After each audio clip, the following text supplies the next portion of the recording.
Today, we had the pleasure of interviewing Gillian Morris, the founder and CEO of Hitlist app. It was one of Fast Company's best apps in 2017, has been featured multiple times on Apple iTunes Store, on the New York Times, TechCrunch, VentureBeat, The Next Web, Lifehacker, and the list goes on.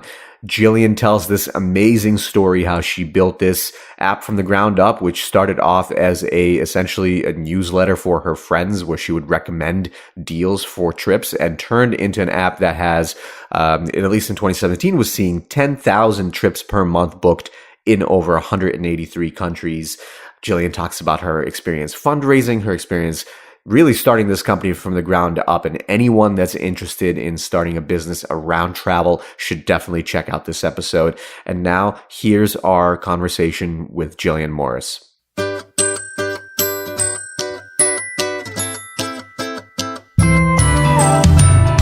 Welcome back to The Mentors. This is Vadim. And Sergey. And this is a show where we tell stories of ordinary people that became extraordinary entrepreneurs despite lack of experience, money, or connections. And we're sitting today with Gillian Morris of Hitlist. Gillian was kind enough to visit us today and tell us her story, share a story about how she built her travel app from the ground up. And this was your first business, is it, Gillian? Yes. Okay, wow. So I love talking to first-time entrepreneurs and really understanding, especially when you don't have much experience building a business, how do you get it off the ground? That's what we're all about here on The Mentors. And I was introduced to Gillian by a good friend of mine, Emily Baum, who I work with now at the NYU Entrepreneurial Institute.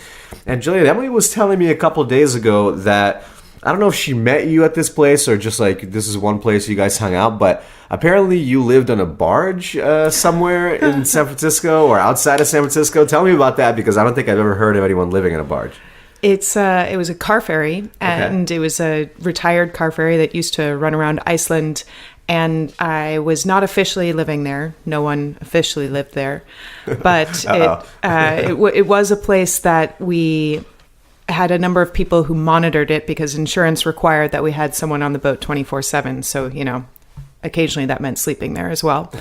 And it really was this incredible, I think when, the history of 21st century Silicon Valley is written, I think this boat will factor into it because it was such an incredible melting pot of people. Some huge and incredibly interesting companies came out of the sort of cross-pollination that happened there.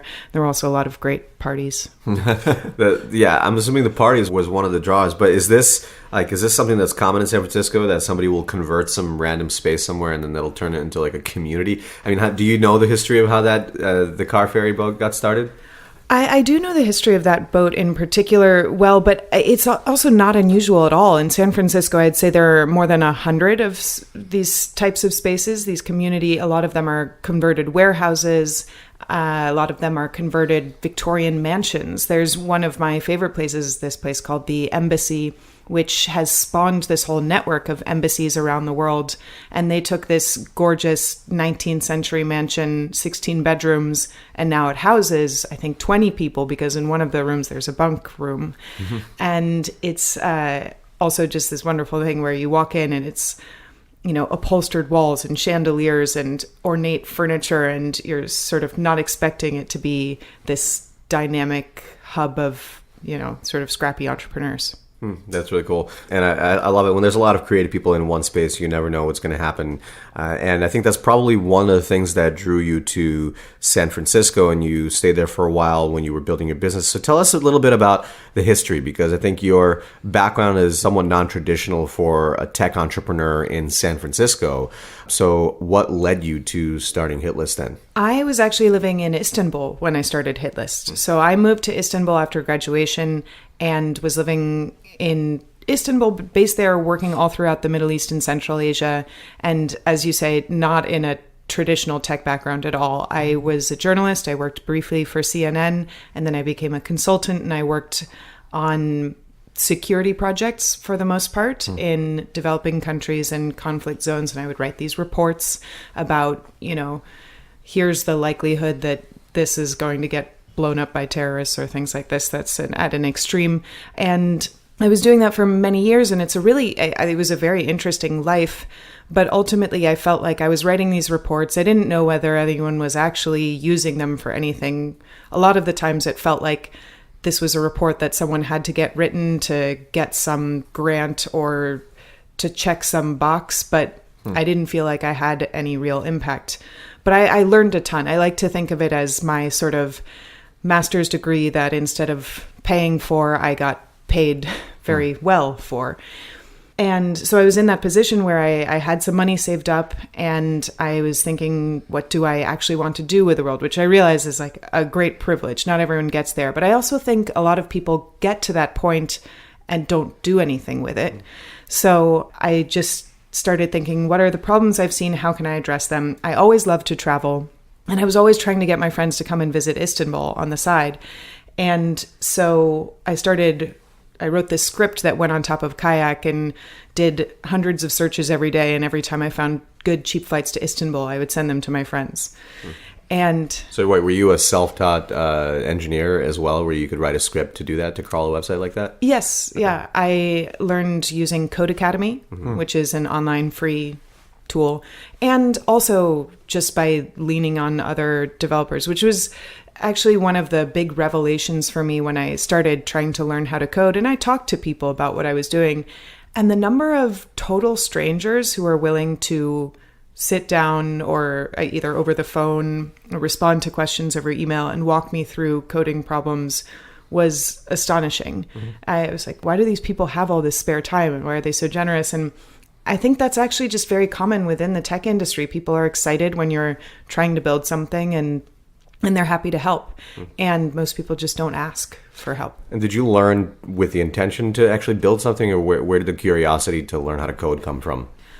I definitely was interested in building something. I had been at university right around when Facebook started, and that also sort of spawned a lot of other people I knew starting companies. So I sort of I was on the East Coast. I wasn't at Stanford or something, so I wasn't in the belly of the beast, so to speak. But I had a lot of friends who had started companies, and I knew it was this whole tech industry was something that was very interesting. So tell me the state you're in right now. You're in Istanbul. You're kind of learning how to code. You're doing these assignments, trying to figure out what's going to be the next thing that I do or maybe create in this world. And you're trying to get your friends to come to Istanbul. How does this turn into a business? So I noticed that all these people said they were going to come to Istanbul, and then they didn't. But then when I started sending them emails saying, here's an amazing flight deal, you should book it, they would. It was amazing how often they would. I would send 5 emails and 4 people would book this flight. And I was like, you've been saying you would come and visit me for 2 years, and this was all I needed to do? Wow. And it really led me to this insight that a lot of people have the time and inclination and some money to travel, but they don't know how to find a good deal. They're overwhelmed with choice, and it has to actually be a good deal. But if we could break down that barrier, if we could show people, okay, you've said you always wanted to go to Tokyo, here's an actual flight, not a deal email alert that said, oh, okay, there are $400 flights to Tokyo in November 2019, various dates, good luck, go find them, which is the style that most deal emails come out in. But with Hitlist, you could specify even the dates that you're interested in going between. We send you only things that are relevant to what you've expressed interest in. I noticed that this had really high conversion. Friends started asking, can you let me know when there are cheap flights to San Francisco? Can you let me know when there are cheap flights to London? And so I started expanding this, and I had this giant spreadsheet, and it was taking a lot of my time on the side. And meanwhile, I'd actually started working on a different idea with some friends who I had kind of recruited, and I was building this thing called Trip Common, which was, okay, my friend lives in London, I live in Istanbul. What's the cheapest place for both of us to meet? And that wasn't really going anywhere, but the number of people asking for deal alerts was going up and up and up. And so eventually we pivoted and started focusing on that instead. So when you were thinking about the other business idea, were you spending more time on this side project spreadsheet that you're managing, or this new idea you're trying to get off the ground and about meeting somewhere? I definitely was spending more time on Trip Common to start. And I guess I should give context there. That was something that had been an idea at that time. I'd been thinking about for like 6 years, and I had always wanted to have this tool. And to start working on that, I had entered a hackathon with a friend, and we'd won that hackathon. And that was a really great first step, first validation. And then we decided to go all in. But then we worked on it for 9 months or so, and it just wasn't going anywhere. Even though we'd built something that I thought was really, really cool, no one used it. No one came back. I would say 80% of the people we talked to sort of said, oh, that sounds vaguely interesting. 10% were really excited, and 10% were honest and said, I'd never use that. Then compared to when we switched to Hitlist and could say, we'll send you alerts when flight prices drop. Pretty much everyone was interested in that. So how did you then, once you decided to pivot into that business, how did you grow your user base? It sounds like it was very, very organic in the beginning. Basically friends, and I like doing this, and it seems like more and more people are finding out about it through word of mouth, and I'm managing this process. So now that you pivoted into this and it's turning into a real business, I guess, because you said you recruited some people as well that were helping you out, how did you start growing your user base, and what was the next step there? I had no idea what I was doing. So it was mostly a process of emailing everyone I knew and trying to ask them to like the Facebook page that I had created for it and things like this. Our real breakthrough came when we were at a conference. We went to Dublin Web Summit. Now I guess it's just called Web Summit because they keep on moving it to different cities. But it was the relatively early days, and I met a reporter from the Next Web, and he wrote a piece about Hitlist. And the piece really struck a nerve, and it ended up getting picked up by a few other publications. And at the end of 2 weeks, we had about 25,000 downloads, sparked by press. That's very cool. So it just started off as a newsletter, right? It wasn't even an app yet at this point, or? Yeah, I guess it had a newsletter-like component, but it was more one-to-one. People would send me, and it was totally personal. And by the time we tried to scale anything, we knew we wanted to make it something self-service, so we did have an app. That's interesting. So you decided to go to Web Summit just knowing that there was going to be a lot of reporters there, or what was how did that decision happen? Because a lot of people, you have a lot of things to do when you're starting a company, and so going to a conference sometimes it could be the right thing or not. So was that like something that you planned? I think I got a targeted email inviting me to pitch for a pitch competition. And so we were entered in a pitch competition. That was why we decided to go, because there was an opportunity to win $50,000 and get all this exposure. And at the time, I think Web Summit has become very commercialized now, and they charge startups like $5,000 to have that opportunity.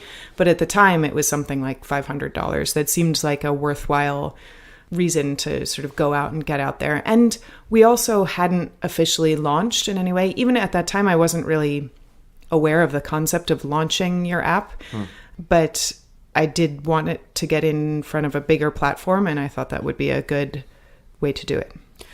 Do you remember at one point when you were managing these one-on-one sort of conversations with people about deals that you decided I should build an app to help scale this? Like, how many people in conversations were you managing at that point?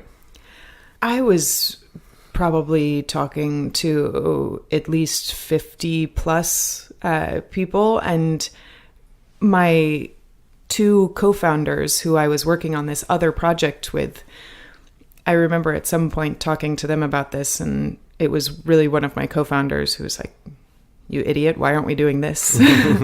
And we were also in this phase where we knew TripCommon wasn't working out, and we were going through these little sprints of building other things that we thought might resonate with people. And it was literally just one afternoon we mocked up what the app would look like. And it was also soon after Tinder had come out, and it was basically like Tinder for cities. You would say, here's the city of Amsterdam. You swipe right or left if you were interested in going to Amsterdam. So you'd build up this list of cities that you were interested in. And yeah, from then we built it relatively quickly. So you went to this conference, and how many users or signups did you have before the conference, before Web Summit?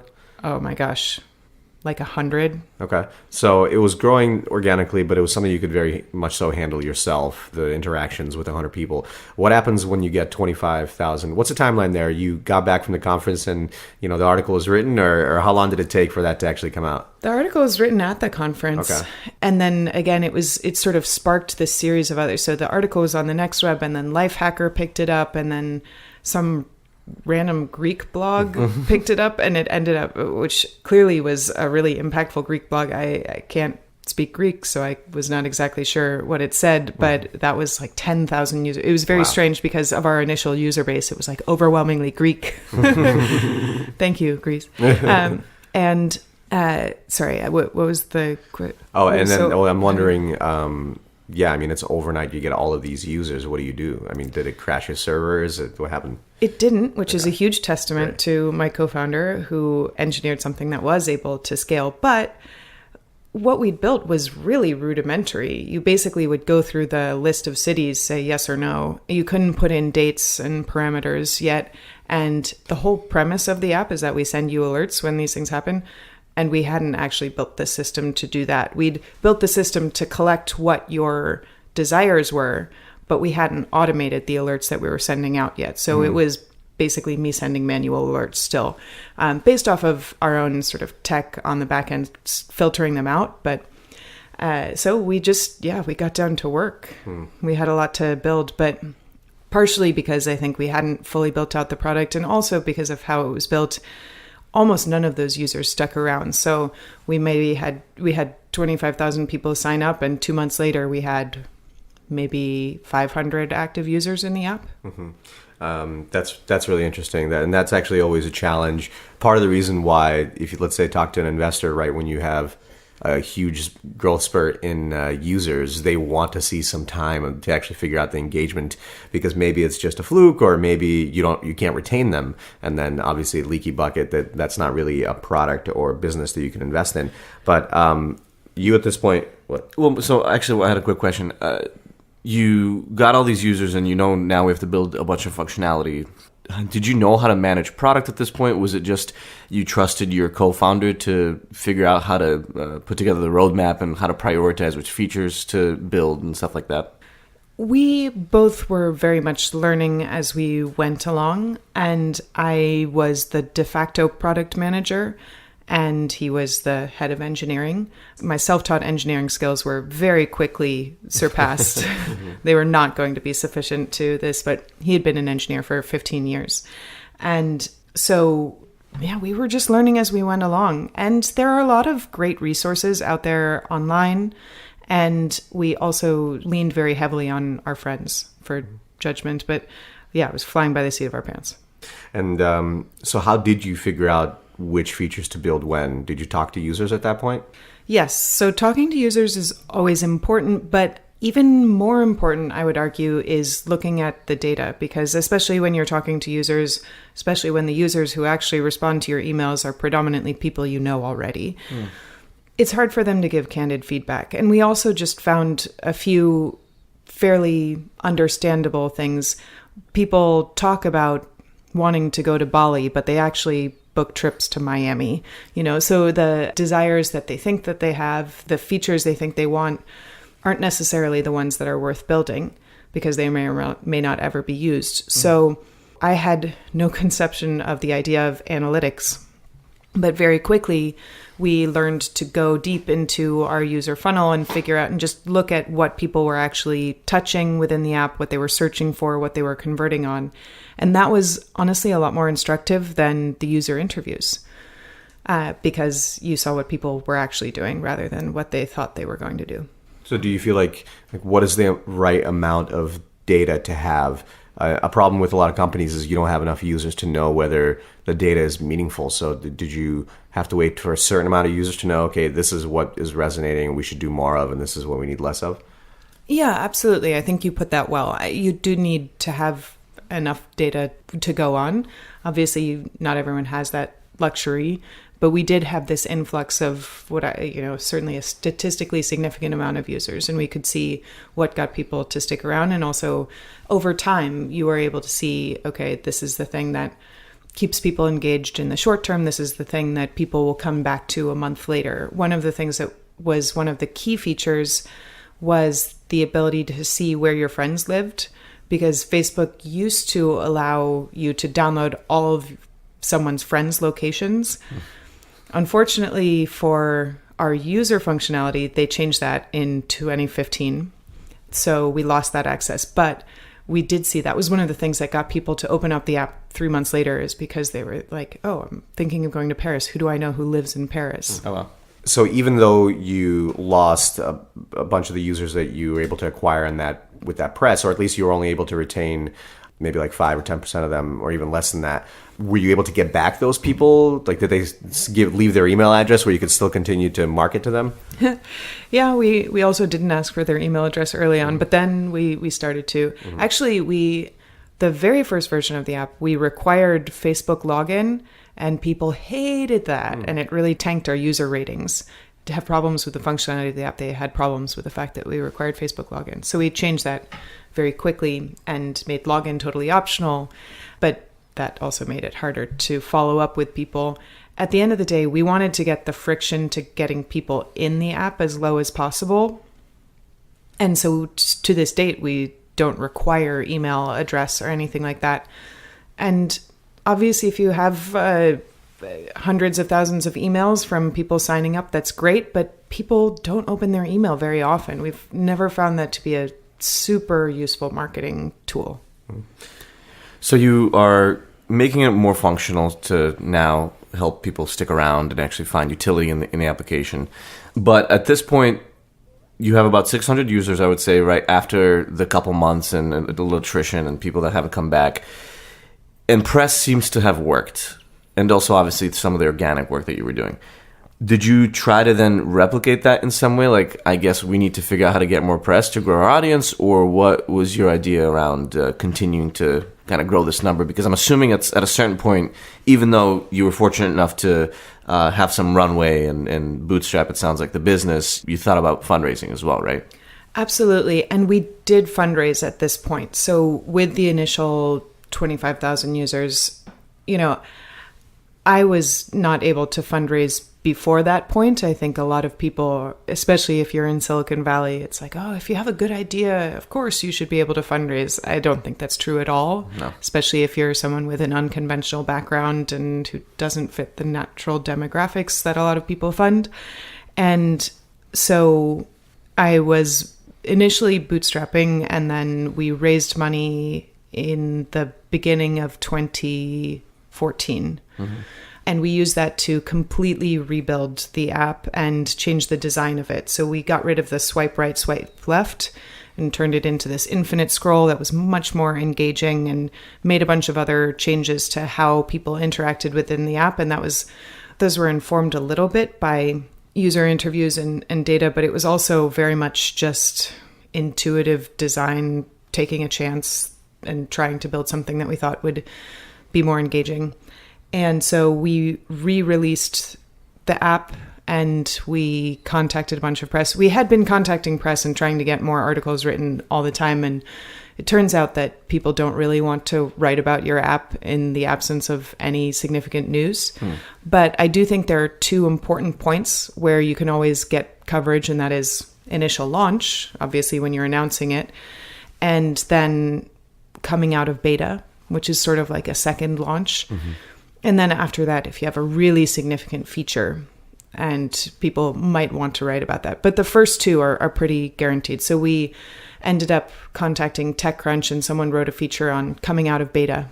And so that was not as big a boost as the initial NextWeb sparked flurry of coverage had been, but we did see around, I think, 5,000 downloads or something from that, and I've got a few other mentions. One thing that actually was important, we posted it on Hacker News, which is news.ycombinator.com, and got a few people with good karma to upvote it. And so it ended up getting a little bit of traction there, which drove a bunch of traffic to TechCrunch, which lobbed that article up to one of the top articles of the week, which meant it went out in its newsletter.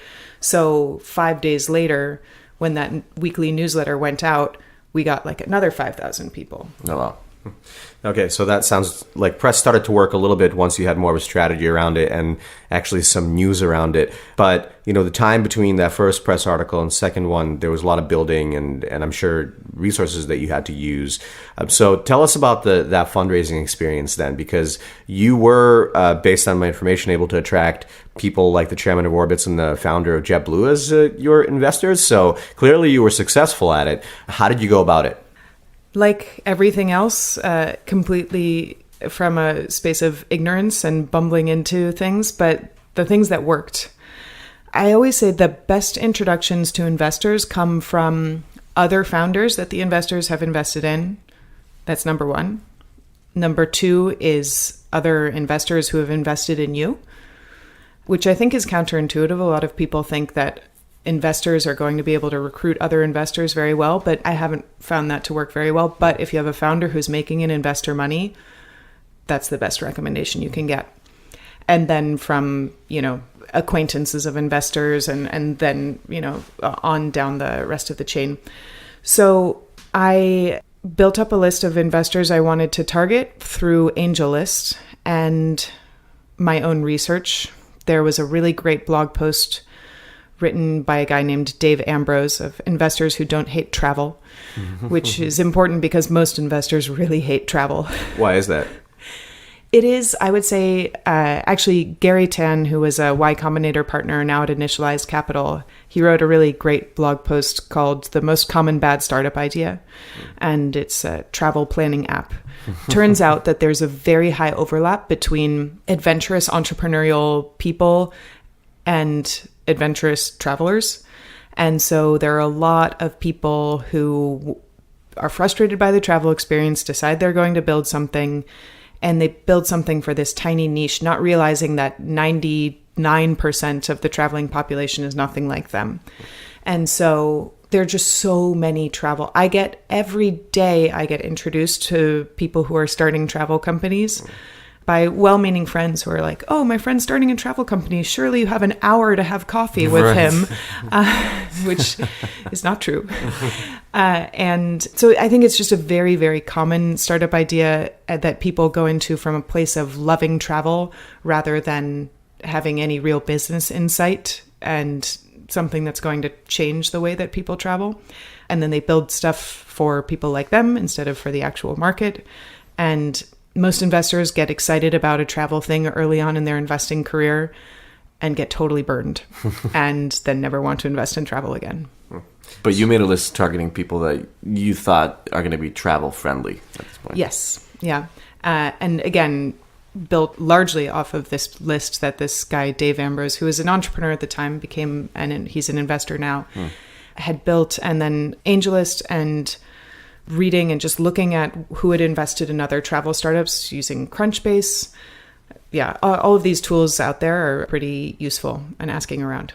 That's a smart way to do it. We always tell entrepreneurs that, there's going to be only a small subset of people that are likely to invest in you, and you might as well do a targeted approach because it's already hard. You might as well make your job easier, and that's smart that your first time around you figured that out. So how many do you think you reached out to? How many meetings do you think you had to have before you got people to invest?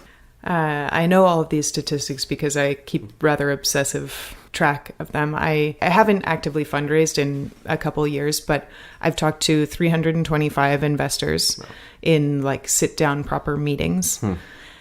And I talked to over 100 before I got my first yes.